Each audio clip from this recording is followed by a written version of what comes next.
Bienvenidos nuevamente al último módulo del simposio. Eh, Bienvenidos a los 526 conectados que tenemos nacional e internacionalmente. Vamos a iniciar con nuestra primer ponencia del módulo 5, prácticas esenciales en un servicio de radiología. Vamos a iniciar con una ponencia que titula Diagnóstico crítico, el papel del tecnólogo desde la visión del radiólogo. Esta ponencia va a ser impartida por el doctor José Guillermo Betacur Villalobos, residente de Radiología e Imágenes Diagnósticas de la Universidad ICESI, especialista en docencia universitaria de la Universidad ICESI. Doctor, bienvenido.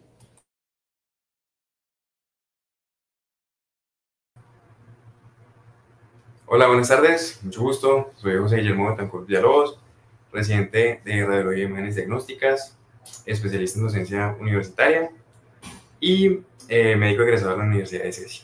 Entonces, en la conferencia de hoy vamos a hablar de los diagnósticos críticos, el papel del tecnólogo desde la visión del radiólogo.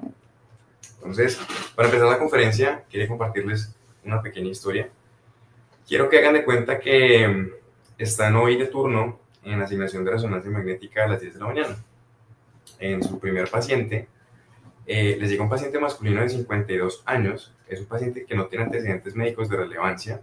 Hace 2 semanas se cayó y tuvo trauma craneoencefálico y desde ese entonces ha venido con una cefalea leve progresiva. El paciente consulta neurología de manera ambulatoria y el neurólogo le da una orden para una resonancia magnética que se programa para el 1 de septiembre de 2025. Ustedes seleccionan el protocolo, empiezan la adquisición de las imágenes y estas son las imágenes que ven.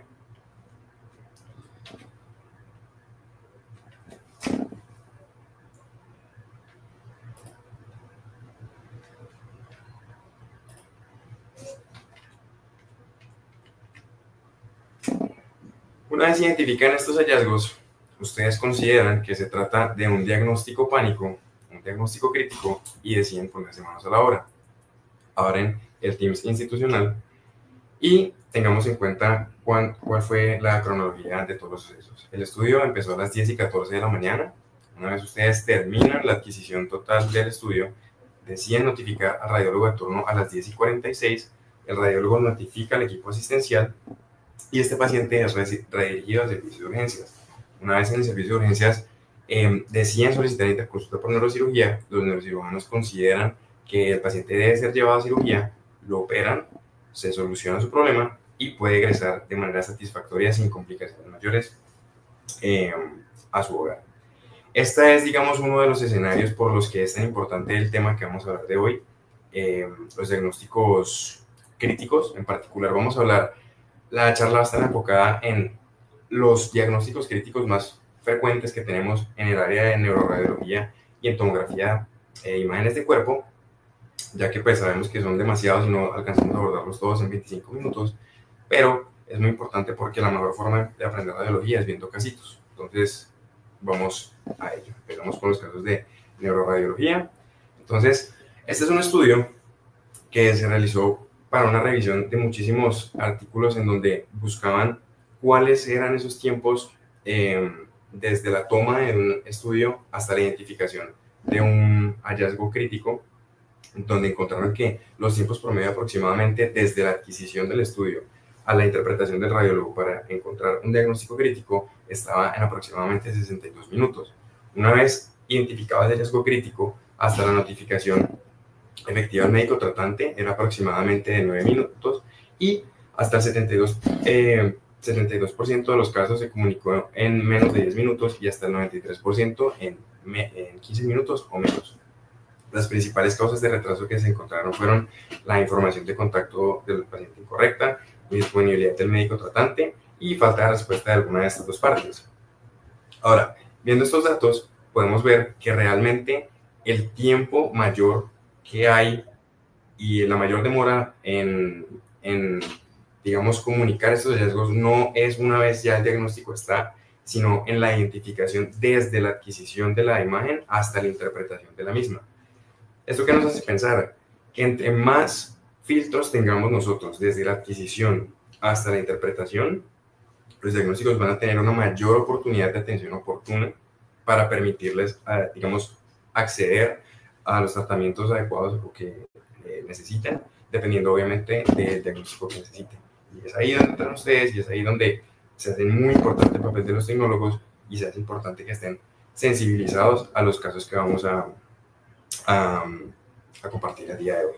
Entonces, nuevamente, esta tabla es una tabla de diagnósticos críticos frecuentes en neuroradiología. Como ven, son demasiados. Reuní los 4 principales, digamos, más frecuentes y más importantes que ustedes se pueden familiarizar, para estar en frecuente contacto con el equipo de interpretación que somos, pues, digamos, desde el lado de acá de radiología, para siempre buscar los mejores desenlaces para los pacientes. Entonces vamos a empezar con los ACV. Los ACV es la sigla para el accidente cerebrovascular. Entonces les presento este caso. Es una paciente femenina de 34 años que consulta servicio de urgencias por afasia. Tenía dificultad en el habla. Entonces, al ingreso se enfocó como un código ACV. Sabemos que el código ACV, lo primero es una toma de una tomografía de cráneo simple, y vemos que, si recordamos, como es un estudio que por naturaleza no tiene medio de contraste, lo normal es que no veamos estructuras vasculares hiperdensas. Como vemos aquí en esta región, en el lado izquierdo, estamos viendo esa estructura hiperdensa tubular, en donde anatómicamente correspondería al área de la arteria cerebral media. Como vemos al lado derecho, no identificamos esto, y esto, de acuerdo a, digamos, a la clínica de nuestra paciente, nos lleva a sospechar que se trata de un signo de arteria cerebral media hiperdensa, un signo supremamente, digamos, clásico que se describe en el abordaje semiológico de estos pacientes y que está dado porque cuando se forma el trombo, la densidad aumenta y por eso es que estamos viendo esa hiperdensidad en la arteria. Otro de los signos clásicos es la pérdida de la diferenciación córtico-subcortical. Como vemos al lado derecho, lo normal que uno tiene que encontrar en un paciente es que la sustancia gris y la sustancia blanca tengan una interfaz de densidades. La sustancia gris, como vemos, es hiperdensa, mientras que si nos vamos un poco más profundo, la sustancia blanca tiende a ser menos densa que la sustancia gris. Como vemos, al lado izquierdo de nuestra paciente, en donde está el problema, tenemos esta hipodensidad que nos imposibilita de hacer esta diferenciación y vamos a ver todo como un área hipodensa en donde no estamos viendo esa interfaz de densidades. Finalmente, otro de los signos clásicos que se describen en estos pacientes es, digamos, en un corte a la altura de los ganglios de la base y en una ventana que nos permite tener un poco más de contraste entre estas dos, digamos, regiones anatómicas de sustancia gris y sustancia blanca, por lo general en una ventana de 40-40. Vemos a la derecha cómo perfectamente podemos identificar la anatomía del núcleo caudado, la cabeza del núcleo caudado, el putamen y el globo pálido, mientras que en el lado izquierdo vemos cómo hay esta hipodensidad que nos imposibilita definir específicamente estas estructuras, signo que se conoce como los núcleos de la base evanescentes. Recordemos un poco de la circulación del cerebro. Como sabemos, el cerebro está irrigado por la circulación cerebral anterior y posterior. La posterior está formada por la unión de las dos arterias vertebrales en la arteria basilar, la cual va a dividirse nuevamente en dos arterias cerebrales posteriores, la derecha y la izquierda. La circulación cerebral anterior va a estar dada por la arteria carótida interna en ambos lados, y esta también se bifurca en la arteria cerebral media y la arteria cerebral anterior. Recordemos que en la circulación anterior también hay un sitio de anastomosis, que es la arteria comunicante anterior. Ahora, la principal conexión que tenemos entre la circulación anterior y la circulación posterior son las arterias comunicantes posteriores. Entonces, como sabemos, los protocolos de código ACV, además de la tomografía de cráneo simple, también incluyen una angiotac de carótidas y vasos cerebrales. Llevando este estudio, pues, de la anatomía normal que deberíamos esperar en un paciente, vemos cómo están definidas las arterias cerebrales posteriores, las arterias comunicantes, la arteria cerebral media derecha, las arterias cerebrales anteriores y la arteria comunicante anterior. Sin embargo, si nos vamos al lado izquierdo, vemos cómo hay una amputación y una ausencia de opacificación distal a este sitio, que corresponde y nos confirma específicamente que en este sitio hay un trombo y no hay opacificación distal con el medio de contraste. Esta es otra de las modalidades diagnósticas que utilizamos. Este es un caso de un paciente masculino de 63 años, ingresa al servicio de urgencias por hemiparesia en el hemicuerpo izquierdo, pero tenía una temporalidad indeterminada. No sabemos hace cuánto el paciente tiene estos síntomas, por lo que se decide hacer una resonancia magnética. Vemos aquí en la secuencia de vuelo, en la secuencia de tiempo de vuelo, cómo hay una ausencia de opacificación de la arteria cerebral media derecha, y cuando vamos a evaluar las secuencias de difusión con el mapa de ADC, vemos cómo hay una hiperintensidad de señal que corresponde a todo el territorio vascular de la arteria cerebral media derecha, y cómo este sitio de hiperintenso se correlaciona con el hallazgo de hipointensidad en el mapa de ADC, confirmándonos que hay una restricción a la difusión en todo ese territorio vascular, confirmando el diagnóstico de un evento isquémico cerebral. Estos pacientes, por lo general, siempre van a ser llevados a seguimiento clínico. Muchas veces el seguimiento se hace con tomografías de cráneo, particularmente para evaluar que no vayan a desarrollar complicaciones. Este paciente, en el seguimiento que se le hizo una tomografía de cráneo simple, donde estamos viendo nuevamente esta hipodensidad que nos imposibilita ver el contraste o la diferenciación córtico-subcortical, pero en la topografía de los ganglios de la base del lado derecho, vemos esta imagen hiperdensa que antes no lográbamos visualizar en la resonancia magnética. Este paciente está cursando con una transformación hemorrágica de su evento isquémico. Este caso es perfecto para hacer el enlace con los siguientes diagnósticos clínicos que vamos a ver, que son todas aquellas hemorragias intracerebrales. Entonces, empezamos con un caso de un paciente masculino de 58 años con una emergencia hipertensiva. Recordemos que los sitios de mayor frecuencia que van a sangrar cuando tenemos pacientes con emergencias hipertensivas son los ganglios de la base, los tálamos, el cerebelo y el tallo cerebral. Aquí tenemos un paciente que está presentando con esta imagen hiperdensa, compatible con un sangrado intraparenquimatoso y probablemente secundario a su estado hipertensivo. Tenemos además una paciente femenina de 62 años que acude al servicio de urgencias con una cefalea en trueno. Recordemos que en una tomografía de cráneo simple siempre tenemos que ver las cisternas cerebrales hipodensas porque van a estar ocupadas por líquido cefalorraquídeo. Cuando nosotros estamos viendo las cisternas basales ocupadas por este material hiperdenso en una paciente con esta clínica, digamos que la sospecha diagnóstica principal siempre va a ser que se trate de una hemorragia subaracnoidea, y dependiendo de la distribución y de las zonas de las cisternas que estén ocupadas, ahí pues podemos entrar a de pronto hacer una aproximación diagnóstica de cuál va a ser la causa de esa hemorragia, pero pues digamos que ya se son un poquito los objetivos de la charla de hoy.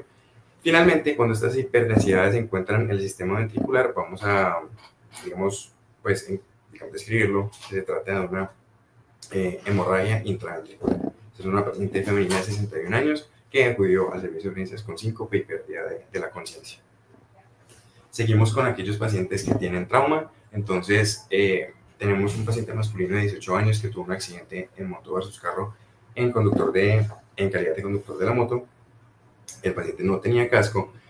Lo primero que nos llama la atención es esta imagen con edema de los tejidos blandos y un hematoma en los tejidos blandos del área periorbitaria izquierda, asociada a esta imagen hiperdensa en la fosa craneal media ipsilateral.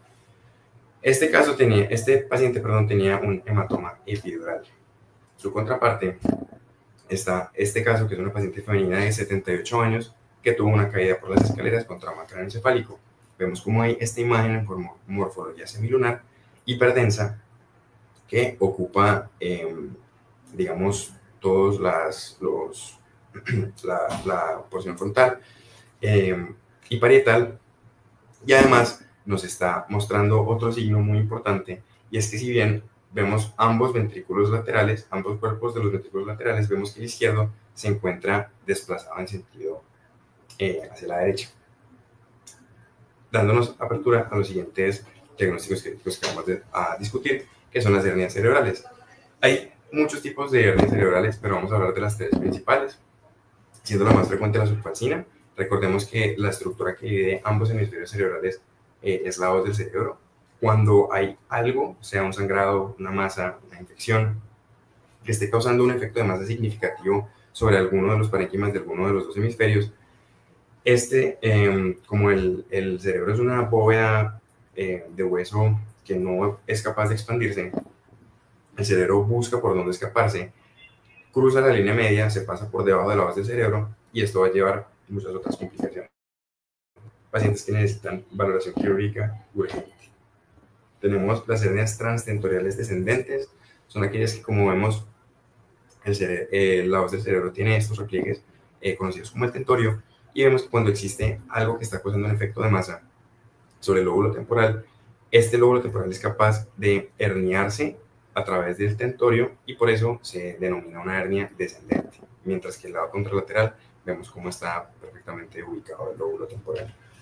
Y finalmente, la hernia cerebelosa. Recordemos que las amígdalas cerebelosas son pues, unas estructuras que están en el cerebelo que normalmente cuando nosotros evaluamos el agujero magno o el foramen magno, lo que tiene que pasar por ahí es únicamente la médula oblongada convirtiéndose en la médula espinal y realmente hay, digamos, una permeabilidad del aspecto posterior de este foramen. Este es un caso de un paciente que tenía asfixia prolongada por ahogamiento. Vemos cómo hay una obliteración completa de los surcos en esta tomografía de este paciente, además asociado a una obliteración del foramen magno por ocupación y descenso de las estructuras de la fosa craneal posterior. Finalmente, vamos a hablar del último diagnóstico crítico en neuro, que es la compresión medular. Tenemos este caso de una paciente femenina de 58 años con debilidad progresiva en las 4 extremidades. Entonces, supremamente importante en todas las resonancias de columna que se esté haciendo, sin importar si es cervical, si es torácica, si es lumbar, siempre revisar las secuencias con información en T2, sea el T2 evital o el STIR, porque lo que necesitamos evaluar, particularmente pacientes que tienen hernias, que han sido operadas, que han tenido fracturas, es evaluar la intensidad de señal en la médula. Como ven, lo normal es que sea hipointenso en toda su extensión. Sin embargo, justo a este nivel donde existe esta hernia, vemos cómo hay una hiperintensidad de señal de esa médula, lo que nos quiere decir que ya hay un síndrome de compresión medular. Estos pacientes tienen que ser evaluados supremamente rápido porque los daños a estos niveles tan altos incluso pues son totalmente devastadores e irreversibles. Vemos estos cortes o estas adquisiciones axiales en donde estamos viendo cuál sería la amplitud normal de un canal, la amplitud esperada para el canal medular. Sin embargo, en esta paciente vemos cómo esta hernia estaba ejerciendo un efecto compresivo lo suficientemente, digamos, importante como para producir la mielopatía compresiva. Vamos a seguir ahora con los estudios de cuerpo. Vamos a hablar de tórax y abdomen. Tenemos 3 diagnósticos principales, que son el tromboembolismo pulmonar, el hemo y el neumotórax, y la disección de aorta. Empezamos con el TEP. Entonces, este es un caso de una paciente femenina de 47 años que consultó por disnea progresiva. Entonces, este corte es un corte axial que tenemos de una angiotac pulmonar. Hice unas reconstrucciones gruesas porque quería mostrar que pues, la idea es que nosotros en la evaluación, digamos, del paso de medio de contraste por las arterias pulmonares, tenemos que ver que no hay ningún defecto de opacificación a lo largo de todas ellas y vamos a ver cómo todas ellas discurren sin ningún problema. Ahora, cuando estamos viendo que esa circulación está ocupada por estos defectos hipodensos en su interior, que semiológicamente lo describimos como defectos de opacificación central, nos estamos encontrando ante trombos que se encuentran dentro de la circulación arterial pulmonar, que van a requerir obviamente de sus diferentes opciones terapéuticas y son diagnósticos que hay sí o sí que avisar al grupo de médicos tratantes. Obviamente, es imposible que con el flujo de trabajo revisar absolutamente todas las arterias en una jornada de adquisición de muchos estudios tomográficos. Sin embargo, recuerden que como tecnólogos también es posible estar sensibilizados a que esos trombos no necesariamente van a estar únicamente en arterias segmentarias o subsegmentarias. También hay pacientes que se presentan con trombos supremamente grandes en las arterias más proximales y en los trombos, digamos, principales de la arteria pulmonar derecha y la izquierda. Ahora, este diagnóstico en específico es, digamos, bastante importante porque no solamente en los pacientes agudos van a presentarse, sino que como lo comentamos al principio, los pacientes ambulatorios representan un grupo de pacientes en el que hay que estar muy pendientes, en particular porque los pacientes, incluso sin ni siquiera hacer estudios angiográficos, los pacientes que se les hace una tomografía de tórax contrastada, en pacientes que han estado con cáncer, que están en un postoperatorio, que han tenido infecciones recientes, hospitalizaciones recientes, es muy frecuente encontrar este diagnóstico en pacientes ambulatorios. Entonces, por eso les comentaba que es muy importante estar sensibilizados al mismo. Seguimos con el hemoneumotórax. Este es un caso de un paciente masculino de 23 años con una herida penetrante de tórax por arma cortopunzante. Esta es una placa de tórax que se le hace al ingreso en reanimación. Entonces estamos viendo que el hallazgo principal es que hay una pérdida de la radiolucidez esperada que, digamos, comparativamente el hemitórax izquierdo tiene, y además hay una pérdida de la trama vascular que, como vemos aquí, pues, se conserva, y a este lado no la estamos viendo. En su lugar, estamos viendo esta imagen radiopaca que se trata del colapso pulmonar de este lado, digamos, que no está permitiendo que haya una expansión pulmonar. Cuando se hizo este hallazgo, el paciente fue llevado a tomografía y en el tiempo del traslado, desde la toma de la radiografía hasta la adquisición, miren que este espacio pleural, además de aire, se llenó de esta imagen hiperdensa que se distribuye, digamos, hacia el aspecto posterior del tórax en su región de declive. Esta imagen hiperdensa estaba configurando un nivel hidroaéreo y se trataba de sangre. El paciente empezó a sangrar. Muy importante este diagnóstico también. Seguimos con el último diagnóstico del cuerpo, que es la disección aórtica. En particular aquí en la fundación hay muchos pacientes que tenemos para controles postquirúrgicos por aneurismas, pacientes que han venido con trauma, pacientes que han venido por diferentes sospechas diagnósticas que requieren la toma de tomografías. Sin embargo, incluso pacientes que tienen traumatismos cerrados de abdomen, como por ejemplo este paciente, que es un paciente masculino de 35 años, que tuvo politraumatismo por volcamiento de carro, en el angiotac, en el protocolo de trauma que se le hizo, vemos esta imagen hipodensa que está dividiendo la luz arterial de la aorta en dos, un flap de disección, lo vemos aquí en esta reconstrucción coronal. Y pues digamos que lo importante de este diagnóstico es que cuando el flap divide la luz arterial en una luz verdadera y una luz falsa, es posible que en la luz falsa queden ocluidas o excluidas, mejor dicho, diferentes arterias. Por ejemplo, si el flap disecciona y la arteria renal derecha queda excluida de la luz verdadera, la sangre va a dejar de llegar y va a poder, digamos, evolucionar a un infarto renal. Esta es una tabla que traje de resumen como para mensajes de llevarse a casa. Son muchos diagnósticos en muy poquito tiempo, pero son pistas que nos pueden ayudar. Cuando estamos sospechando accidente cerebrovascular, pensar en hipodensidades donde no deben estar. Cuando hay hemorragia intracraneal, hiperdensidades donde no tienen que estar. Las hernias cerebrales son aquellos desplazamientos del parénquima cerebral, y vamos a ver parénquima donde no tiene que estar, vamos a ver ventrículos donde no tienen que estar. Las compresiones nodulares, recordar siempre revisar la intensidad de señal de la médula en las secuencias con información en T2. Los tromboembolismos, siempre evaluar, digamos, hasta donde se pueda la opacificación de las arterias pulmonares. Y en el hemonemotórax, vemos que la cavidad pleural está ocupada no por el tejido pulmonar sano, sino que va a estar ocupada sea por aire o sea por líquido, asociado a pérdidas de volumen pulmonar, por colapso o por atelectasias. Y finalmente la disección aórtica, cuando hay un flap intraaórtico.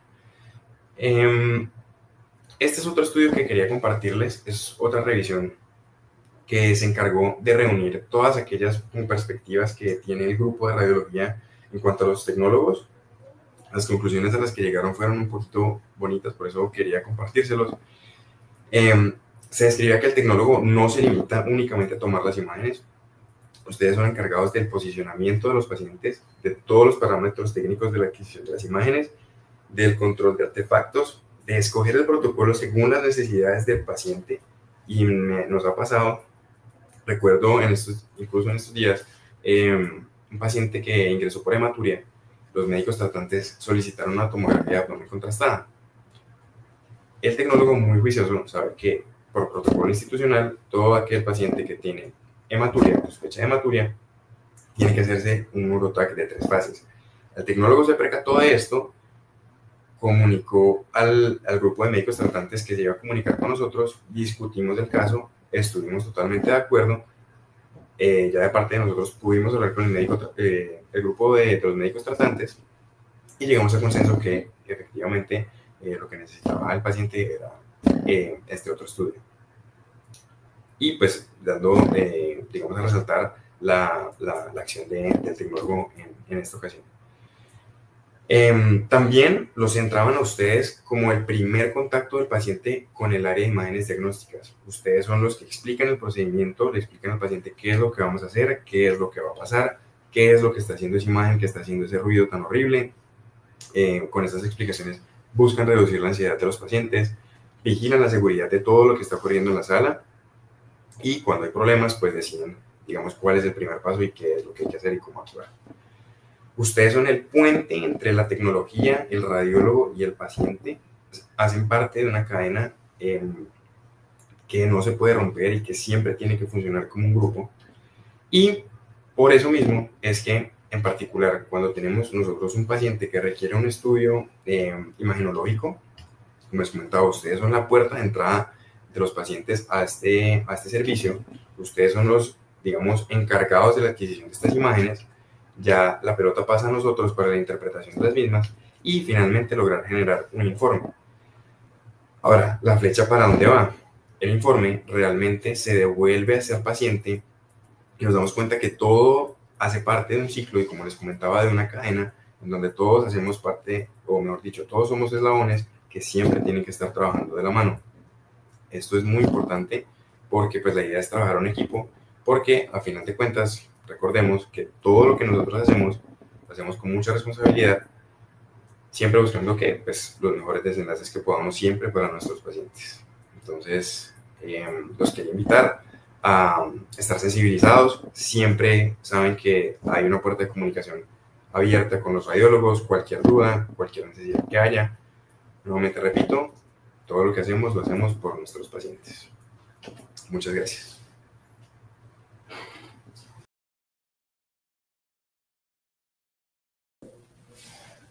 Muchísimas gracias al doctor. Al final de estas ponencias que vamos a tener en este último módulo, vamos a tener un espacio para preguntas. Los invito a que puedan colocar estas preguntas en el chat para ser resueltas al final.